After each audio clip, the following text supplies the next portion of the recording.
Welcome back to another Boxscore Geeks show. I'm going to give you a peek behind the curtain. We were going to actually have a guest on to talk about March Madness. Nothing bad. Hope them all the best, but guest couldn't make it, Brian. So you just get to hear me complain about my Denver Nuggets being in a free fall. We'll also talk. We will have a little spot for you and I to maybe talk about March Madness. Holy cow, we look good. I've got the stream up muted to the right just to see how we look, Brian. We're both wearing hats. That is a tell that I did not do my hair this morning because I had to get up with my kid. Anyway, so welcome to the Boxscore Geek Show. I'm your host, Dre Alvarez, found most places as Nerd Numbers. With me, as always, is my producer, voice of God, man of many hats, Magic the Gathering aficionado, Brian Foster. Say hey, Brian. Yeah, not exactly as much these days, maybe in the old days, but maybe you can talk me into some Magic talk at some point. We'll see. Yeah, so to give a even more peek behind the curtain, we're going to have just a podcast filled week. Check this out, Brian. So we're recording this today. And I'm going to work really, really hard to get it out Wednesday. I know sometimes there's a bit of a lag getting the Boxscore Geek show out, but especially if we keep ourselves about an hour, that's not too bad for me to edit, get it out. I am hopefully going to stay up late and watch Ted Lasso season 3 premiere tonight and talk with Ben Guest about it. And then hopefully we'll have a podcast up on his network this week. Cool. And then I also have an episode of Nerd with Jeff May coming out talking about Star Wars CCG coming out on Thursday. And Brian, for that show, I do trilogies. I do 3 episodes in a row on a certain subject. We talk Star Wars CCG for the first one. Magic is on deck for episode 2. This season is about, collectible card games. And we've discussed this a couple times in the past. You, in past, at least know of Magic. You played competitively. You know some stuff. So I'm trying for those listening, like in the comments, whatever on Twitter, tell Brian we want to hear Brian talk more Magic. And I was always just more of a spectator. We learned on this show. I'll give a spoiler. Jeff May was a huge Star Wars CCG player. You were a really competitive Magic the Gathering one. You're both humble pie people because when I try and say how great you both are, you're like, I don't know, we were okay. It's still fascinating to hear.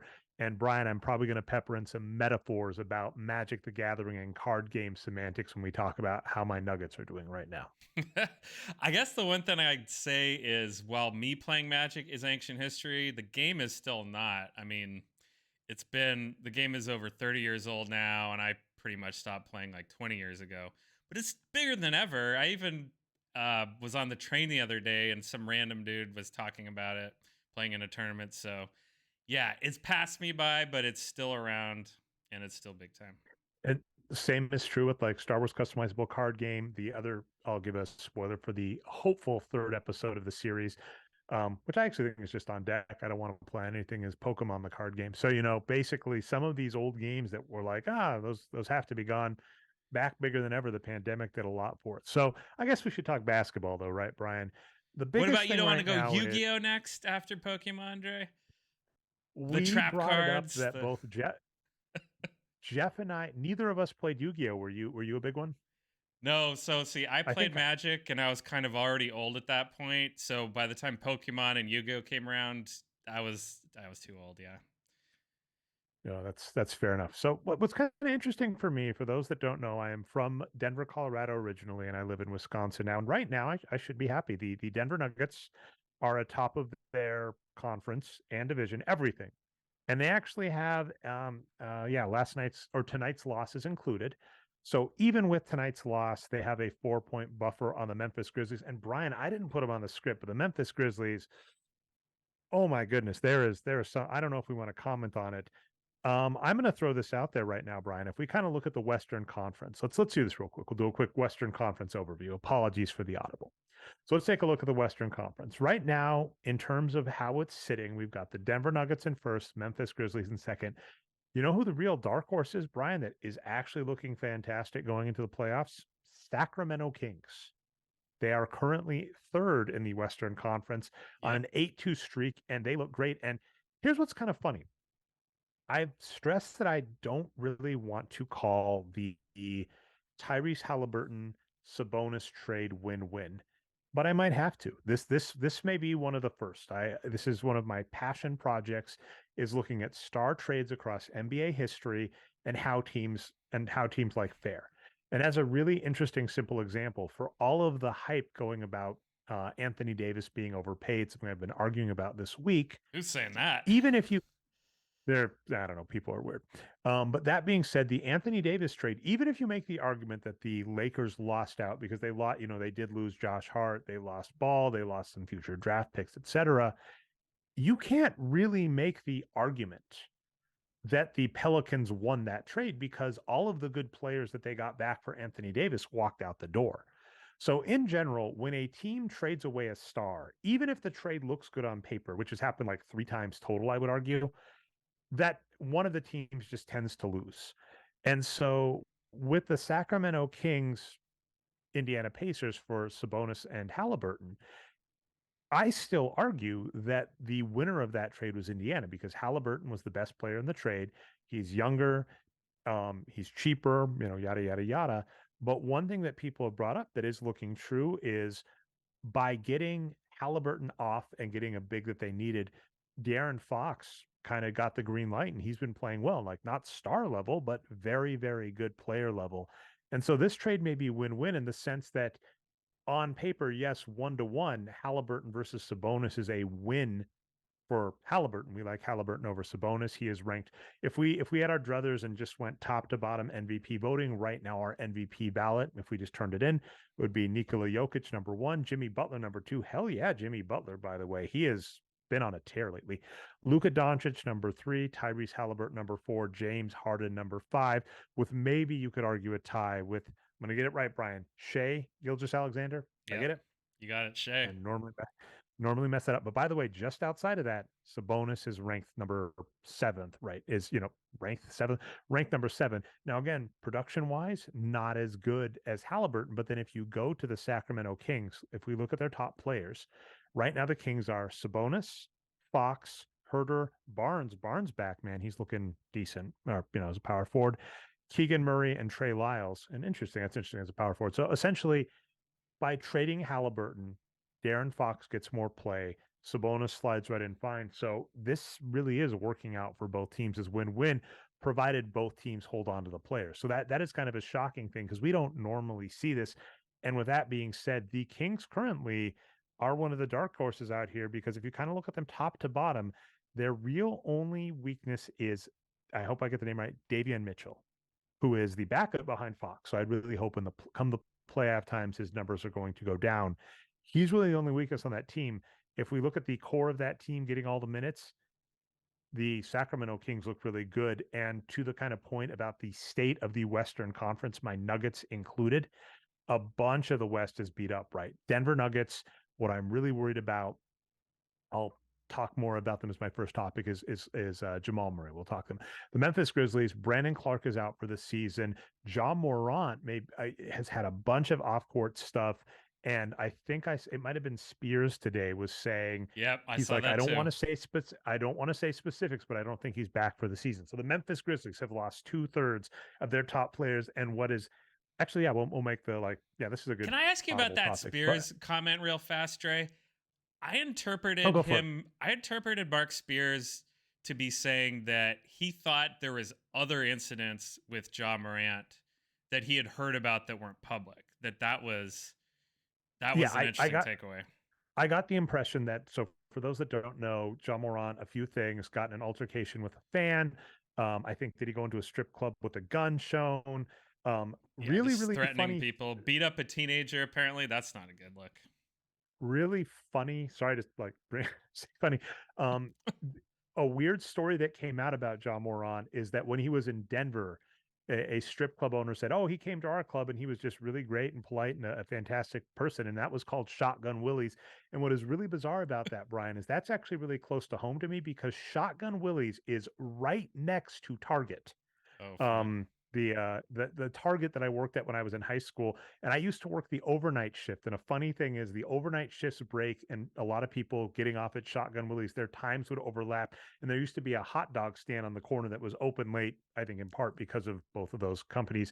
And so, like, if you were going on your break to get something from the hot dog stand, you might see people getting off work from Shotgun Willie's, which is just a giant strip club in Denver, Colorado. So he came out saying that Ja Morant was a fine, upstanding patron. But to your point, Spears is kind of giving the impression that there are more incidents, more things that the Grizzlies know about. And, there is that like this really weird thing in sports. It's really uncomfortable and icky, which is we will forgive bad behavior in athletes if they are good enough and if you are able to sweep it under the rug enough. And it sounds like with Ja Morant, what's really just happening is it's getting too big for even like the PR team of a professional basketball team to sweep it under the rug, which is wild. Like we haven't seen that. I mean, they're all like Roethlisberger with the Steelers, right? We have seen all sorts of horrible stories where the athlete comes back. So I don't even want to know, and it's one of these where I'd prefer not to poke. But that is actually impacting the Grizzlies on the court because they are missing two of their top players. And a weird thing that is happening is Dillon Brooks is now kind of stepping up as the mouthpiece of the team, getting in verbal altercations with Draymond Green, and he That's is right. terrible. So what I'm loving, like I give him full credit. So we always come back to this. When you have a player that is bad and you look at their numbers and you say this player is bad and they are hurting their team, and then you ask yourself, well, what is their goal? And it's to get paid. If Dillon Brooks goes, my goal is to become the face of this team, to score lots of points and to get a max contract. He is doing a perfect job being a wrestling heel. He is fitting the persona. But it is hilarious to watch that. So, like the Memphis Grizzlies, not only have they lost two good players, a net result of that is one of their worst players. Shout out to Ben Guest as always, because he's the first person that texted me about this. Dillon Brooks is going to be the reason that the Memphis Grizzlies cannot compete and has been in the past. And he is like on, oh, it's my job to, take on a bigger role in the team. So the top two teams out west are hurting right now. The Phoenix Suns, of course, picked up Kevin Durant, but then Kevin Durant went down injured. The Golden State Warriors, I have no idea, Brian. I cannot consider them a contender with that record. And as long as They Klay can't win on the Thompson is on, road. I don't know how you win a title without being able to win on the road. Clay is that is saying that they can figure it out in the last like 5 road games of the season. Got to be optimistic, right? But they haven't shown it so far.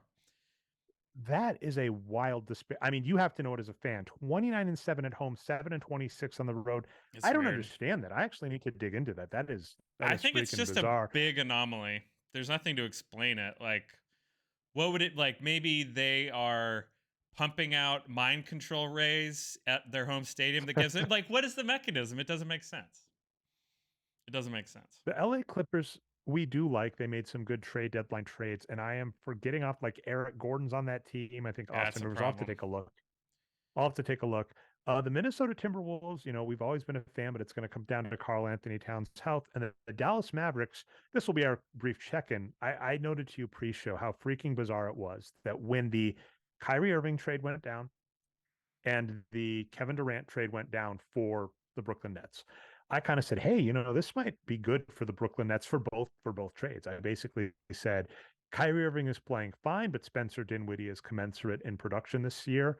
And Dorian Finney-Smith is a reasonable power forward, which the Nets need. So I was like, basically, you're losing the same production at point guard for the Mavericks.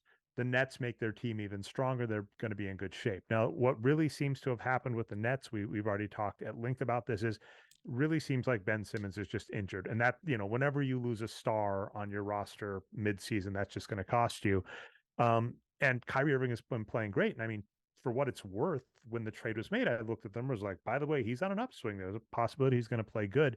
But then now what's happening that I kind of like is he is out injured. I don't like that he's out injured, but that was one of the worries and a common theme this year. We have a lot of older players that are really, really good. Kevin Durant, LeBron James, Kyrie Irving. Um, I wouldn't call Klay Thompson like great, but he's been good in the past. Ben Simmons.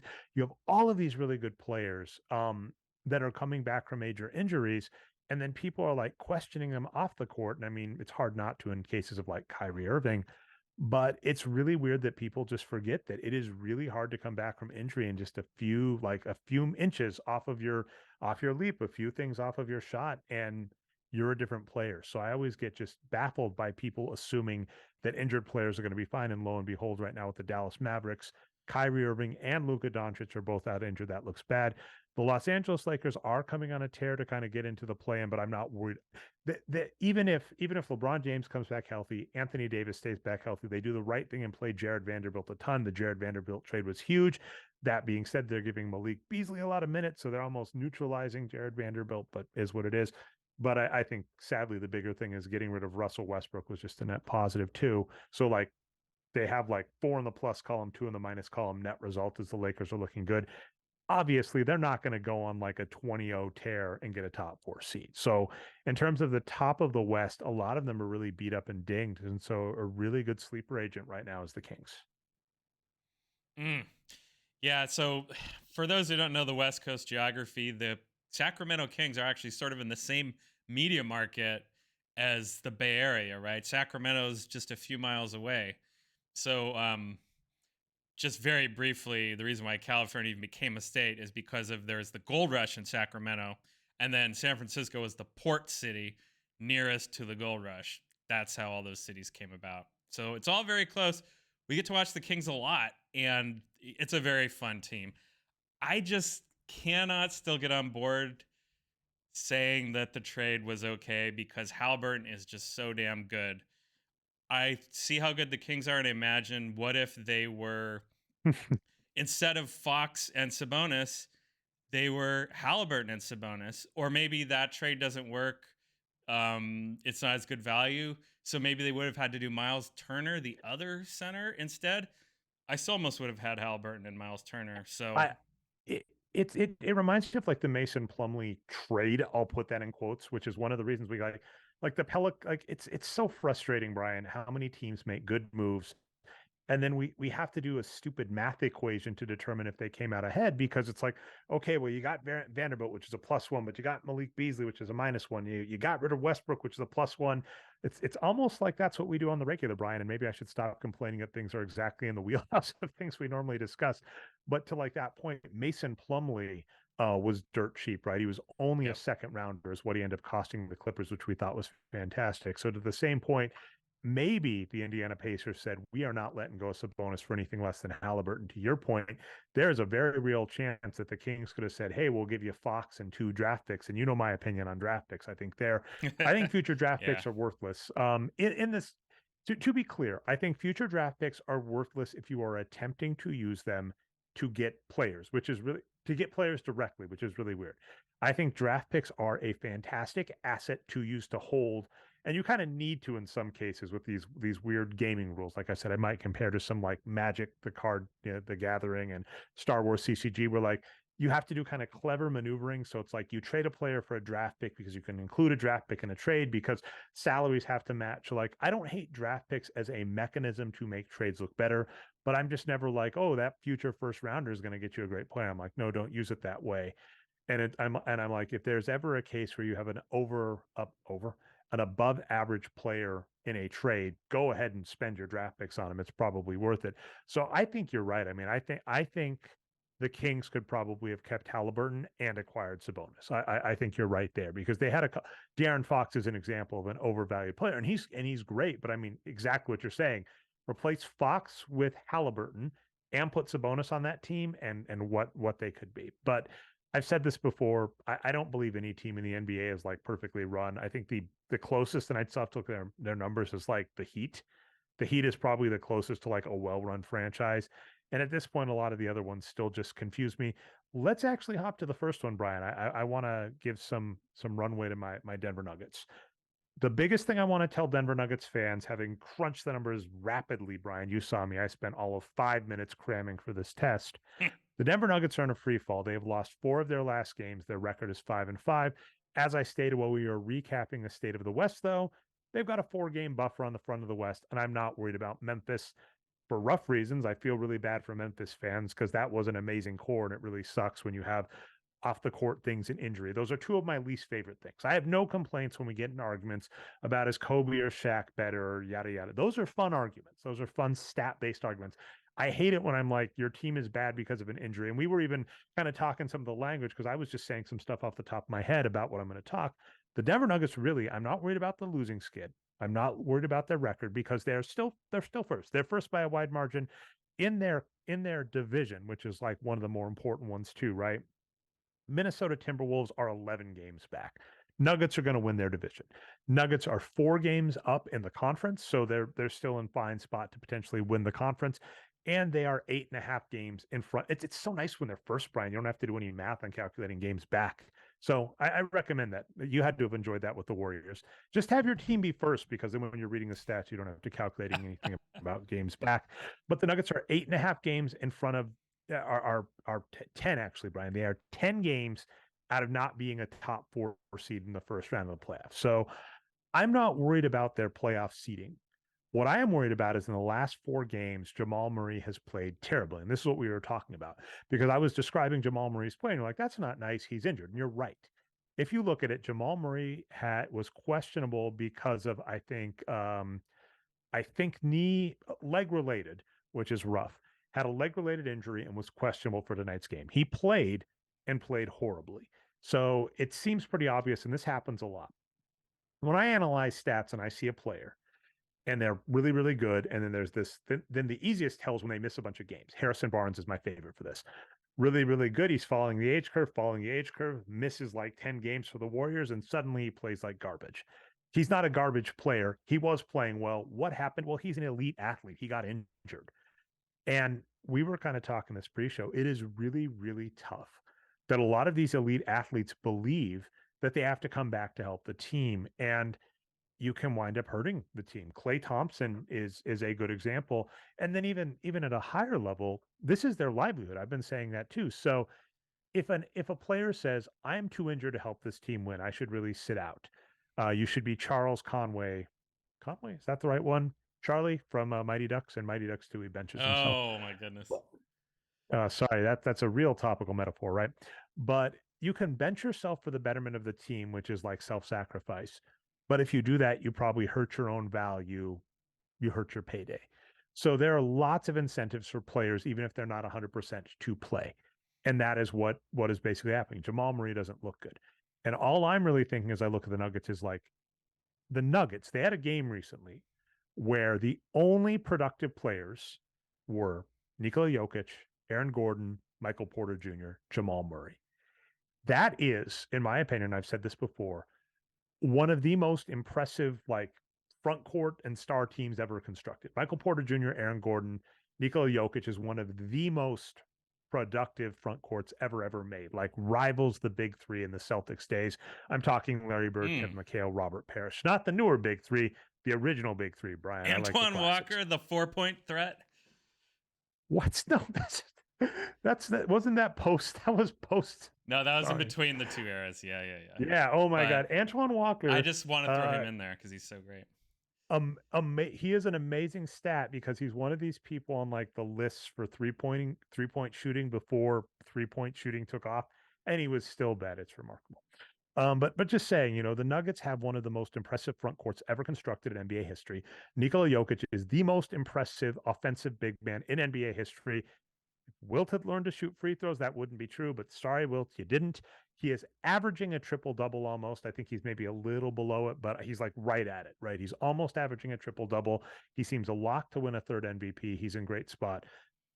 Those 4 players are a title team, but we have just never, ever had them healthy. We have either been missing Michael Porter Jr., Jamal Murray, or both at some point. Aaron Gordon's come in and out. So those 4 players staying healthy is key to the Nuggets' success right now. And right now, Murray doesn't look healthy. So really, that's the long and short of the Nuggets, is looking at them going, they just need those 4 players healthy going into the playoffs. They have a little bit of space, right? Because we're at 69 games right now, right? That means there's only 13 games left in the season.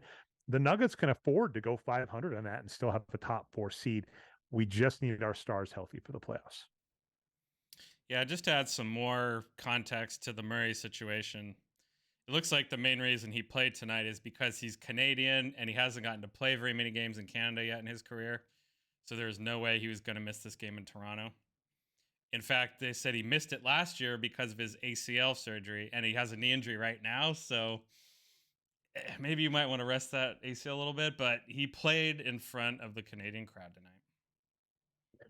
Yeah, and it's so, I mean, this is what we always fall into as the cold calculating economists on the show is I give all these numbers, I give all these stats, I give all this logic, And then it's hard to tell a player, hey, you're from Canada and you want to play in front of, you want to play in front of the title winning amazing Canadian team because you haven't gotten to because you're injured.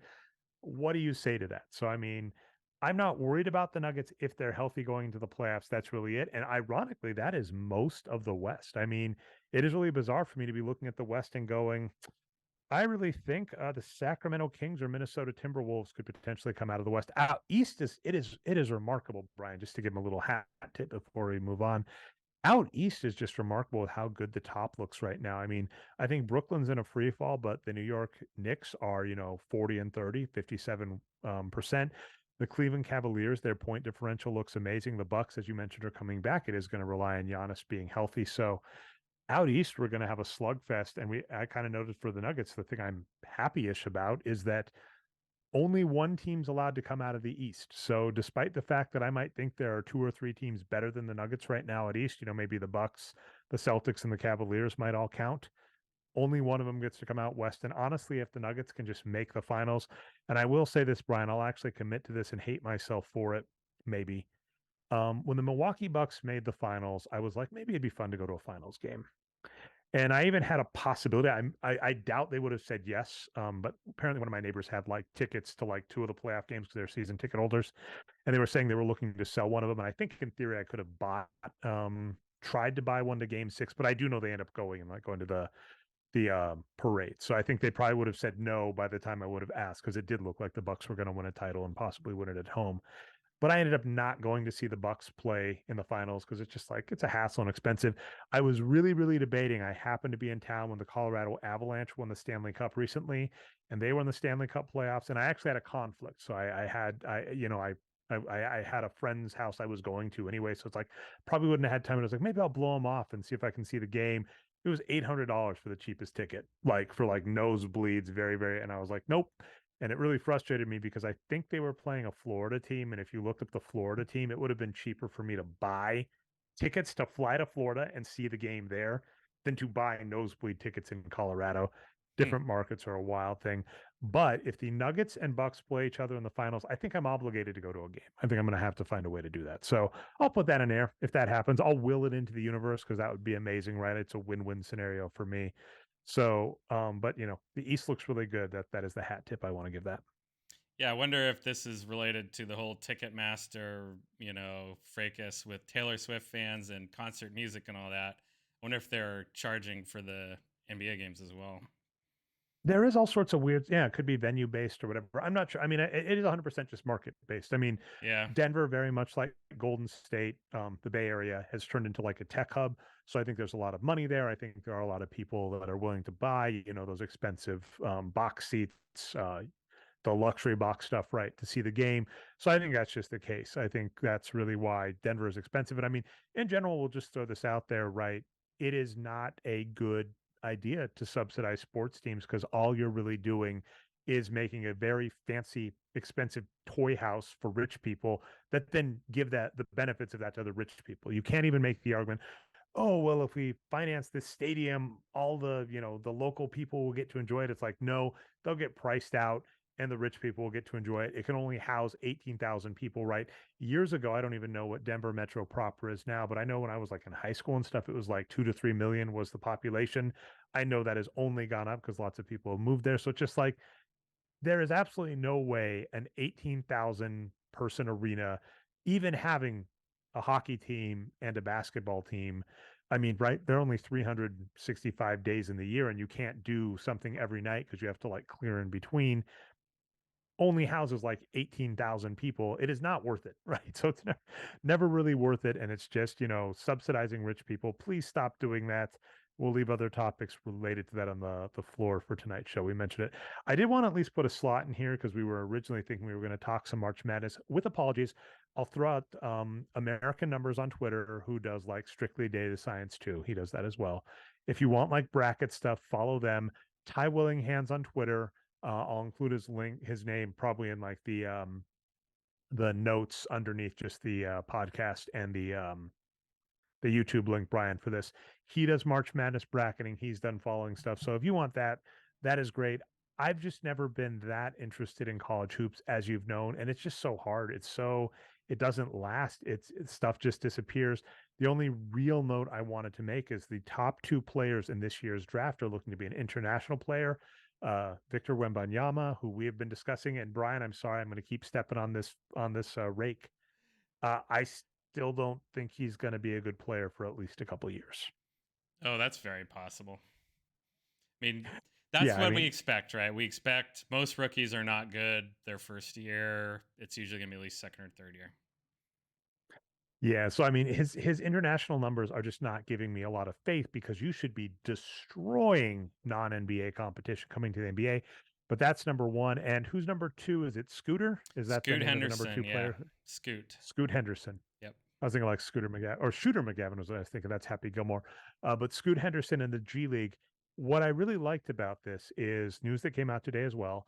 Is his team in the G League is not going to make the playoffs, and it is a well-known fact that he is going, probably top three in the NBA draft, and he's just getting shut down.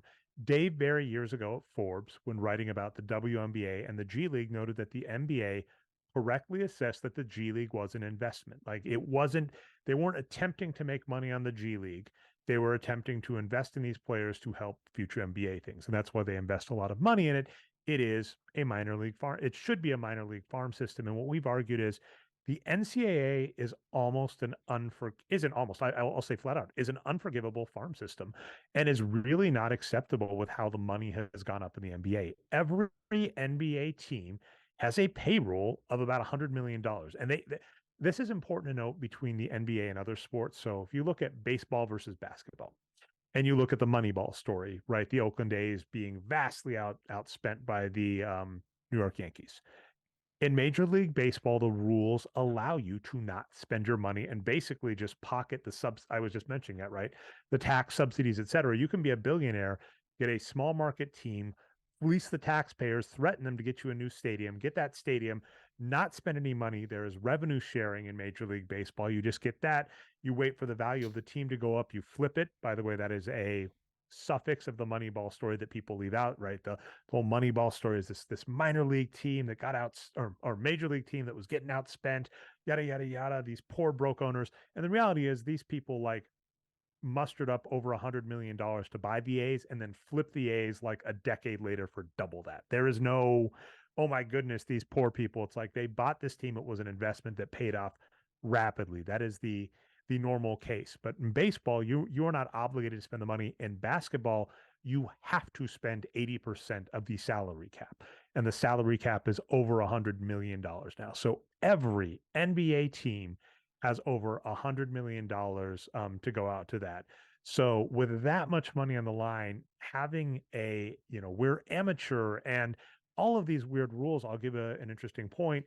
The Pelicans were looking like a real interesting dark horse early in the season, and there's a real reason they're not. Zion, and he is one of the most famous images of all time, right? Was that with Barack Obama watching him with his shoe breaking and getting injured in a game? Am I remembering that correctly with Zion Williamson? I forgot about the Barack Obama part, but he definitely broke his shoe in a game. Yeah. He definitely broke his shoe in a game. Yeah, I'm gonna try and look this up, but Obama yeah, I might mean, have been at the game, though. I think you're right. yeah, I want to look up this image, but I mean, the basic point is, yeah, I think there's like an image of him pointing when he breaks the shoe and falls down and gets injured. That's And I right. mean, to that point, Zion was one of the top recruits, top talent, and he has just never been healthy. And you ask, it's not a hard question to go, was him playing for an organization that had no incentive to keep him from playing? The difference between the G League and the NCAA. In the G League, they go, we are minor league NBA teams. This guy is going to the NBA. We're shutting him down. Why would we keep playing him? In the NCAA, there is no chance that a top 3 draft pick would be on a team that is not looking at the March Madness tournament. Obviously, Ben Simmons had an interesting thing where they like lost the play-in, but they were still a very good team because of Ben Simmons.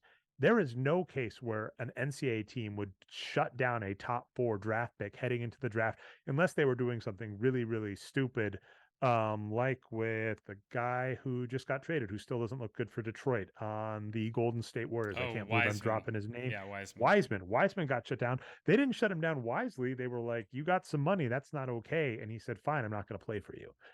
So that's the only time the NCAA does wise stuff like that.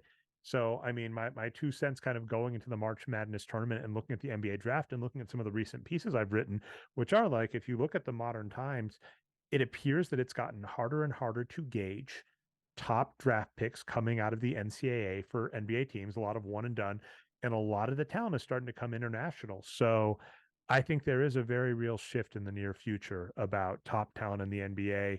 And that was my stall on March Madness to show I crammed for the Denver Nuggets, who are a team that's near and dear to my heart. I've done zero research on March Madness, Brian. I can't even tell you who's going to win. All I know is I was like, whoa, what happened to Georgetown when I saw Patrick Ewing get fired? That was funny. Yeah, I haven't followed too closely yet either. There have been some weird stuff like North Carolina was preseason number one and missed the tournament, and then is not even going to play in the NIT now, which is the backup tournament. They just pieced out Wow, of. really? Yeah, the coach just And decided they're not going to play. So what it's was been a really weird really year. bizarre? What was bizarre about that we noticed is I thought, oh, maybe Walker Kessler explained it because Walker Kessler, I believe, was there, but then he transferred to Auburn last year, so we didn't have like a good reason. I mean, as an example, Gonzaga, I think you said still looks good. Yeah, I think they're number two seed. They could definitely take down the whole tournament. Yep. And part of the reason is I think it's Drew Timmy. I think that's how you Hmm. say it. A player that a few years ago I said you should come out for the draft when Gonzaga was like the number one team, and sadly they didn't win, and busted a lot of brackets, including mine. Um, well, not even just busted the bracket, but like I in my office pool, which was like a 5-person league, I had a chance. I had an outside shot if Gonzaga did well, and if CU, I put my faith in the CU Buffs, Brian. I learned my lesson there as a CSU alum. Never trust the Buffs, but I like had a chance if they had Gonzaga had gone on to win, and they didn't. But I was like, Drew Timmy should come out for the draft because he was an amazing player. Well, now he's a senior, right? Funny, interesting thing that's come up there because of March Madness. I've seen some random things about like, what's your top college team? And an easy one I'll give you is Larry Bird, because Larry Bird, for those that have forgotten, back in the day, he was a fifth-year senior for Indiana, or whatever a small Indiana school was, a small school, but he was a fifth-year senior. And so age, if you are a player of the caliber to play in the NBA and you are a junior or above, that is a cheat code. So to your point, it was really, really bizarre to see a team that kind of ran it back. You're like, you've got one more year of all your starters and just go from number one to nothing. And if I was a bigger college fan, I would look into numbers, Brian, but I probably never will. It'll just be a mystery forever. Yeah, the age thing's really interesting. Players couldn't even play like varsity college basketball as freshmen in the old days. Like Yeah, famously that's why Kareem. Kareem. Yeah. Mhm. And well, so then another one we mentioned recently that I'll bring up again is Wilt, right? Unlike I said Victor Wembanyama is going to come in the league young, we should expect him to wait a few years. Wilt didn't come in the league until he was like 23. And so he started dominating right away. So, yeah, it's definitely different times.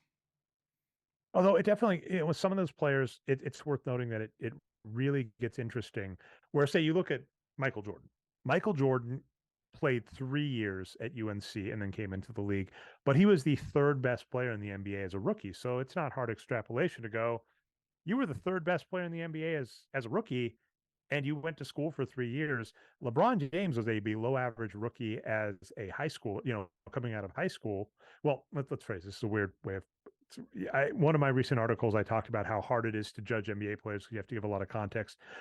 LeBron James was a below average NBA player, but an above average rookie, because rookies tend to be below average. So LeBron James as a rookie was above average for a rookie, which is impressive for a high schooler, but below average for an NBA player, which says something because of how good LeBron James was.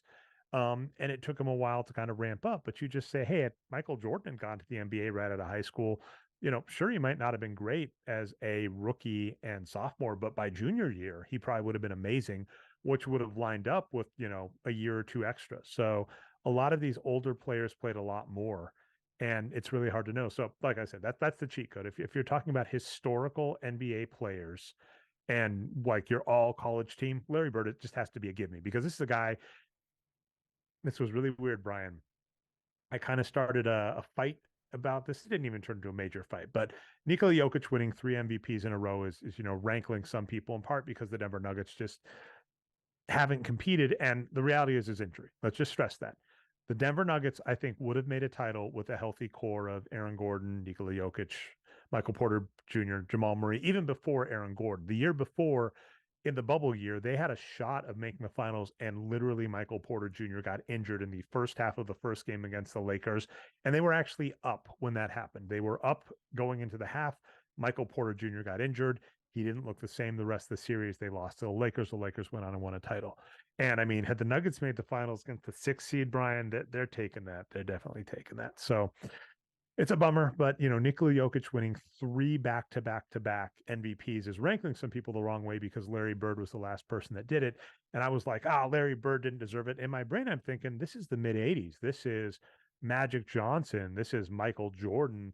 It was a little before, let's see, David Robinson was 90, Hakeem Olajuwon, right? There are all of these great all-time players. I was like, there is no conceivable way that Larry Bird deserved 3 consecutive MVPs. And the rough part is, Brian, he was the top 2 player according to the wins produced metric those 3 seasons. Now, Mm. I would have given Are you saying Magic each of Johnson the one of 3 them. seasons or in total? Each of the 3 seasons that he won That's an MVP, impressive. those 3 consecutive, he was a top 2 NBA player. And it's hard not to want. And I mean, you can give the comparable. It's kind of unfair, right? Magic Johnson's playing next to Kareem Abdul-Jabbar, former MVP, playing next to James Worthy, a number 1 pick. I can completely understand the narratives of saying Michael Jordan's Larry Bird teammate in deserves. And college, by the way. oh yeah, I remember that's a fun story. I've heard that like James Worthy said he was like, I knew I was better. I was the best player at UNC for like a minute when Michael Jordan arrived. So like, Oh, that's right. I yeah, forgot about that. it's got to be wild for James Worthy to be. James Worthy is legit was legit an amazing college player. Is legit a first ballot Hall of Famer. Had a career cut short by injury, but Finals Did he have a MVP in Finals my MVP? opinion. Oh, I just asked you and you He said won. it. Okay. Yeah, he won a yeah. Look at that. Yeah, we're in We're on sync the there, Brian. same But yeah, page. he won. I mean, to kind of go down another tangent I've talked recently is like when you're talking like make the Hall of Fame, if you've won a Finals MVP, that's one of my criteria. Like there are certain Yeah. if you've won an of the year or a Finals MVP, you're first ballot Hall of Fame to me. That's my 2 cents. But yeah, so James Worthy, this just amazing, amazing player. So I can buy the narrative of saying, why on earth would we give Magic Johnson the MVP when they got gifted James Worthy as opposed to Larry Bird? Larry Bird really was that amazing. So that's what I'm saying is if Larry Bird was a 3-time MVP consecutive NBA player, and I'm agreeing, I'm saying the numbers agree. I'm saying I would have given one to Magic, but I understand why they wouldn't. You get him as a 5th-year senior, he would have been destroying the competition in college sports. Yeah, I think the way you described that is correct. It does feel like both LeBron and Shaq each could have maybe 1 or 2 more MVPs, but the voters kind of got bored of voting for them. That's how dominant both LeBron and Shaq were. So it's dumb though because it's like they're Jokic is not as good as Larry Bird, so he doesn't deserve it. That's not how it works. You just have to look at each season, and you can only go up against who's there in that season, right? You can't. It's too. That point is arbitrary, is what I'm saying, Dre, and I think you agree with me. Well, also, what's funny, what's funny about Nikola Jokic right now is he's like almost averaging a triple double. And I made this comment and I agree with it. You can really make the argument that any triple double season that has occurred in the NBA deserves at least an MVP nod. Um, it's really weird with Russell Westbrook going downhill. And again, it is so baffling for people to suddenly think that a player that gets older or more injured and that makes them worse if that suddenly invalidates what they have previously done. Russell Westbrook's back-to-back triple double seasons were both MVP worthy. He deserved an MVP for the first one. I believe he was in the MVP voting. He just didn't get it for, variety of reasons. But, and then of course, Oscar Robertson back in the day averaged a triple double, didn't win it. Wilt Chamberlain averaged 50 for the season. Oscar Robertson averaged a triple double. The voters gave it to Bill Russell. I think it's fair to say modern NBA that never happens, but sure. But I guess what I'll say is like Oscar Robertson, Russell Westbrook, Nikola Jokic, if you average a triple double for the season, you're MVP worthy. I don't think there's anything controversial about that. So, I mean, I can certainly understand saying well, Larry Bird won titles, Nikola Jokic hasn't, and it's titles in general are just happenstance. And especially with the modern NBA, it's just a different world, right? Contracts are harder. Player, you don't have draft picks that you have 3 to 4 years of data to grab. So, back in the day, I might have made the argument that draft picks were worth it, that you would want to pick the players out of college, that you would know what they look like. James Worthy, I think, was a sophomore or junior out of UNC. He was a perfectly reasonable pick for the Lakers and was immediately productive. Whereas nowadays, if James Worthy was coming out of UNC after 1 year, I would say, I don't want him on my team because we're going to have to wait a while to see what he becomes. And in the meantime, we were mentioning this. Let's how about we end up on the rookie of the year race, because I do want to give some love to this and hate to Yay points. So anyway, if we look at the rookie of the year race right now, our boy Walker Kessler, we think is the runaway favorite.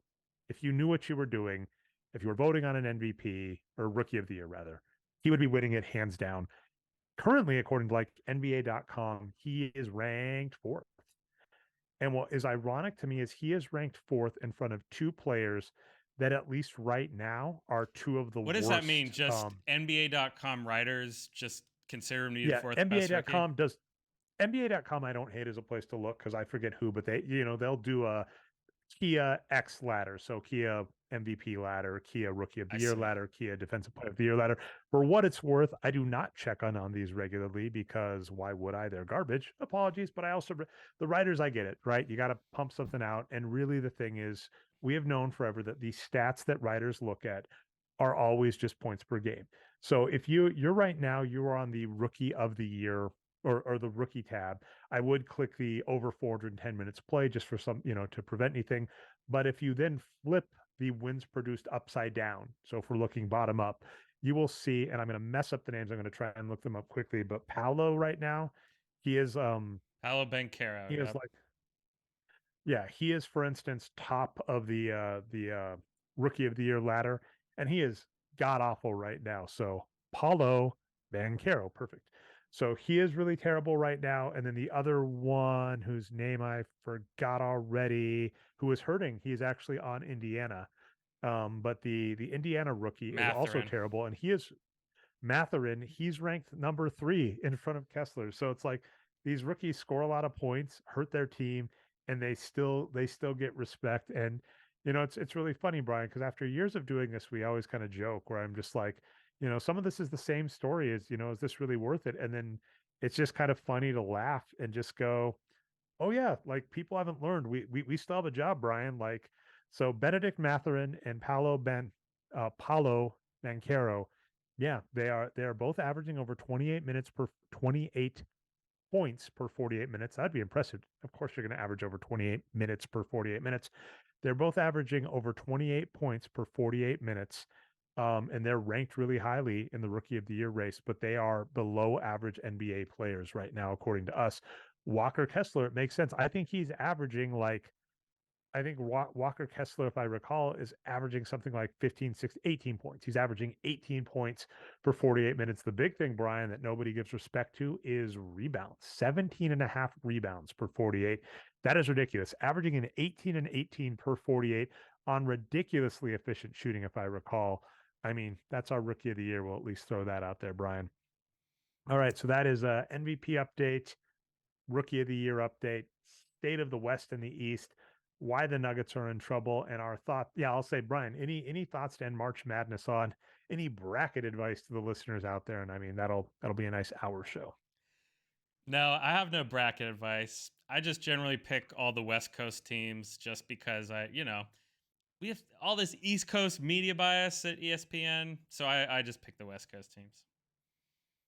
This is frustrating, by the way, to look at Walker Kessler. So Brian's advice is West Coast. Dre's advice is, if I don't even know if they're in there, but if CU is in the tournament, don't bet on CU. They're going to bust your bracket, I think they're and they okay might be this out year. for. I think they're okay this year. No, do not bet on CU, Brian. I'm putting that in stone right now.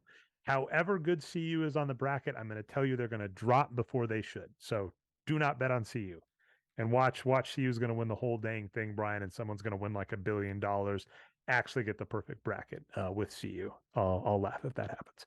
Walker Kessler, though, by the way, 71% true shooting on 54% free throw shooting. This is You're doing Wilt proud there, Walker Kessler. I understand why you're not going to win Rookie of the Year, but no, Walker Kessler. I'm not even going to wait for the rest of the season, Brian. We'll give it to him now. Walker Kessler, Box Score Geeks Rookie of the Year. There you go. That might be the title of the show.